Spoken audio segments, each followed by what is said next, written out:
All right, y'all, my wife bought me this here tart pan on a whim, so you know what that means. No, you don't. How would you know? I'll tell you what that means. French fruit tart.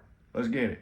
I tell you what, French fruit tart is like three words put together. Sounds like something built in a lab to piss off your papaw, but it's actually a tasty confectionery. You got to start with the creme patisserie, the vanilla custard, which is just, eggs and sugar and cornstarch, and then you got to heat up some milk and pour the milk in the eggs very slowly because they're temperamental, so you got to temper them or else they'll explode or something bad. But you make the eggs into egg milk, then pour the egg milk back into the regular milk till it's all egg milk, and then you stir the egg milk until it turns into pudding. Ain't that so? Y'all ever think about how wild eggs are? How do they do all that different stuff, man?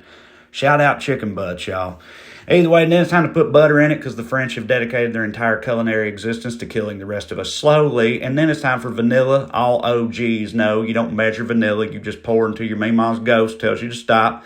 Then you got to take the pudding, put it into a bowl, chill it in the fridge because nobody wants no hot-ass pudding. You got to cover it with plastic wrap and make sure the plastic wrap touches the top because the recipe said otherwise it might develop a skin. Well, how you know I don't want a pudding skin? You don't know me. God damn it. But anyway, I did what it said, turned my attention to the pâte sucré, which is like if a pie crust was a cookie.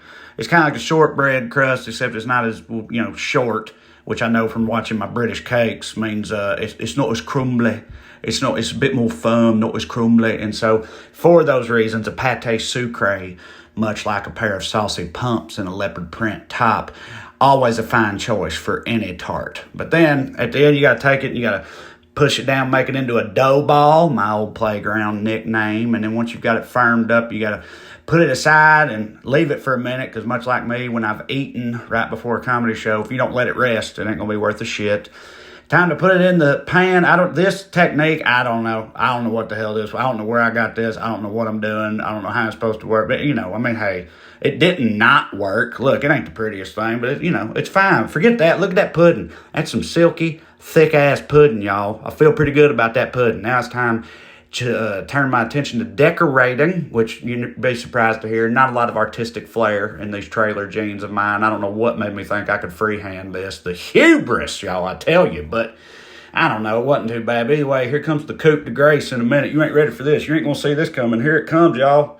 Bam, kiwi rose. How about that fancy apricot jam to shine it up? And there you go.